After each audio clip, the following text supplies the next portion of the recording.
कि आज न प्यार दिलू दिल के भीतर से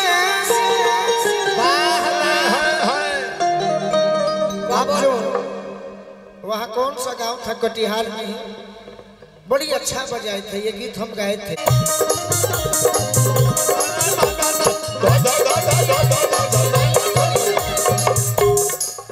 अच्छा जो हम एक बात बताइए आप लोग, मैं तो नहीं जानता नहीं। जो यहाँ की भाषा है सही सही वाला, इसको हम लोग क्या बोल सकते हैं? मैथिली, मैथिली भाषा। मैथिली तो मैथिली भाषा में मगही आ जाता है। देखो मगही लय बजाओ, अरे तोहरे पमर पानी डाले रे,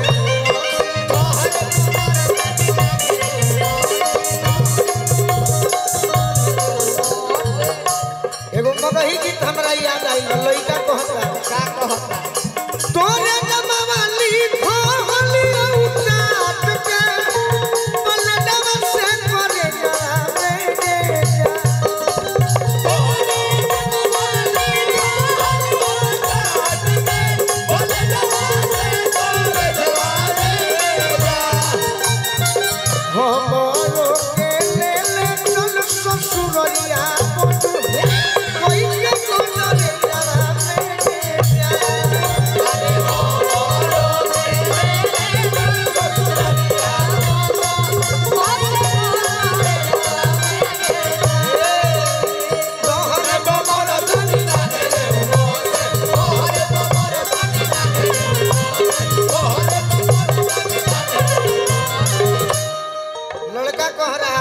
क्या कह रहा है कि पहिला पे कोई नी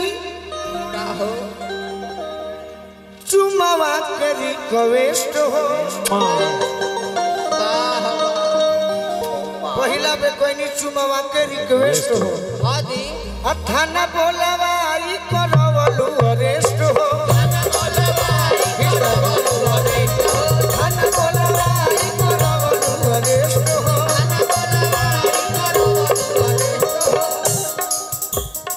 दिहलू गिराई तू तो सबक नजर से, दिहलू गिराई तू तो सबक नजर से,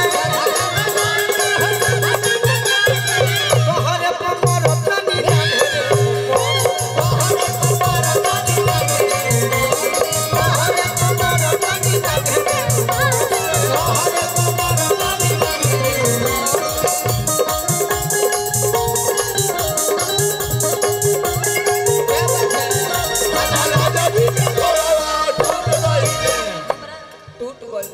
देखिए हम दूसरे का गीत तो नहीं गाते हैं, चलता रहे भाई धीरे धीरे। अच्छा खेसारी लाल जी के कितने लोग फैन हैं, हाथ उठा के बताइए।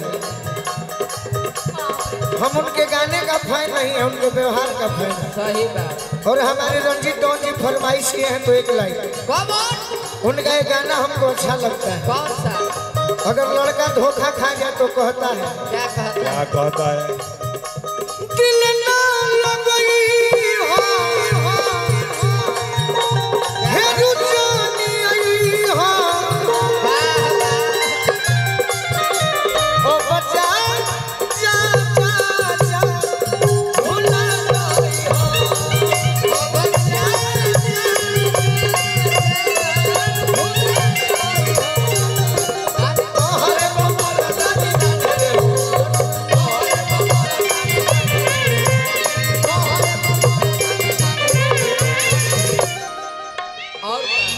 अच्छा हमें कनखी कितना लोग बुझेला? कनखी, कनखी माने क्या होला?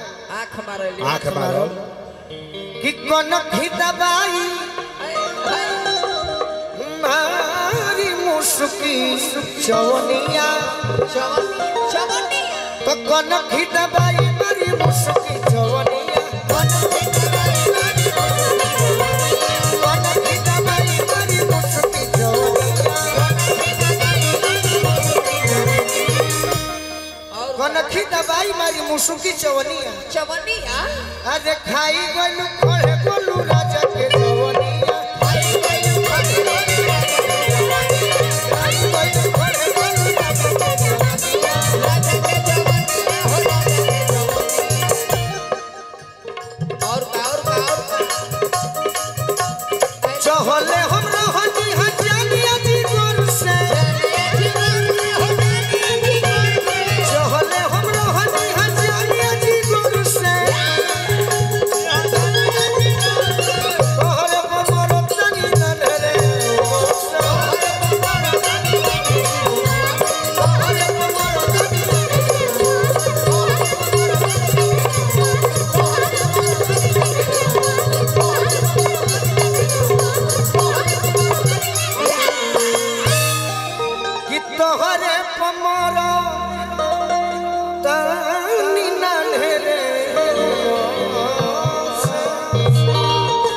देखिए उधर का व्यवस्था छोड़िए, अच्छा लग रहा है तो ताली बजाकर मनोबल बढ़ा दीजिए।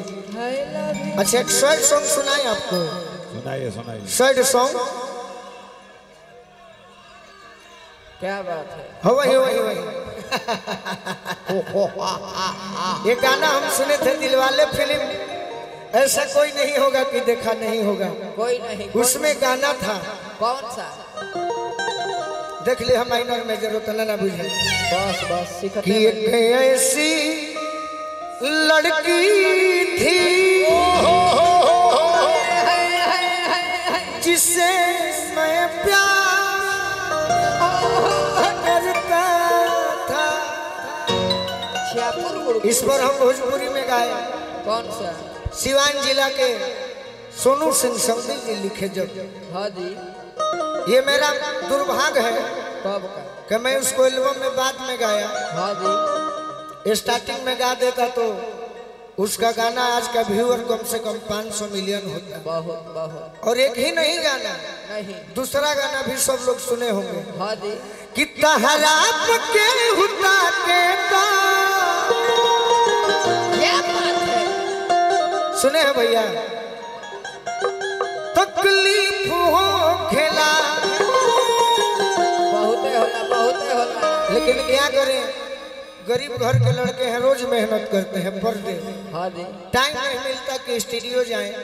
लेकिन एक गाना आप लोग जरूर सुने हैं जिस लय को हम बताए, दिलवाले फिल्म का।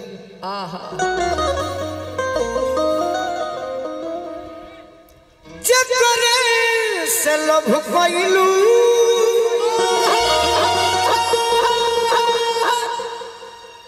ओकरे से परेशानी बा।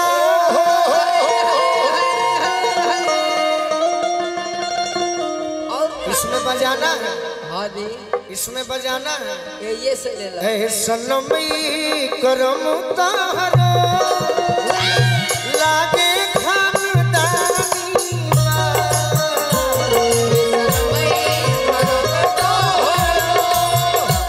लागे खानदानी जगरे से लभ कइलू क्या बात है। ओकरे से परेशानी बा।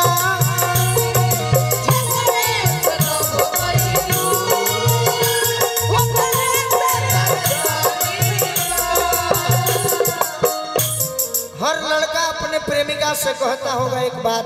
क्या कहता होगा? काश तू चांद होती और मैं सितारा होता। हाँ जी। काश तू चांद होती और मैं सितारा होता। आसमां में दसियाना भी हमारा होता। हाँ जी। ये दूर के लोग तुझे दूर से देखकर ही प्रशंसा करते। हाँ हाँ। नजदीक से देखने का हक सिर्फ हमारा हमारा होता। ए सनमई करम तारो लागे खानदानी बा।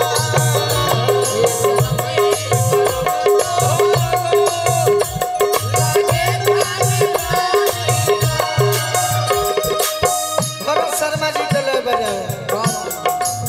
लड़की बुलाती है मिलने के लिए, कहती है क्या कहते हैं? अखियां मिला लयाओ करवा लगा ला हमार बोलो।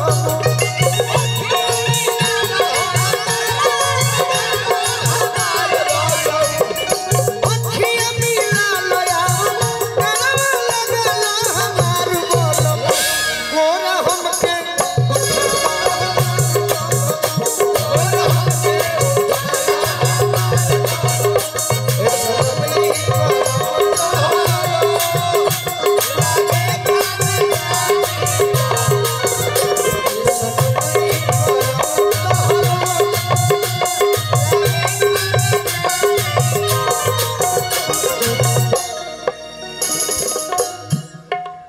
बड़ी मेरा सौभाग्य है रंजीत भैया, सच कहता हूँ। बहुत बहुत। किस जगह पर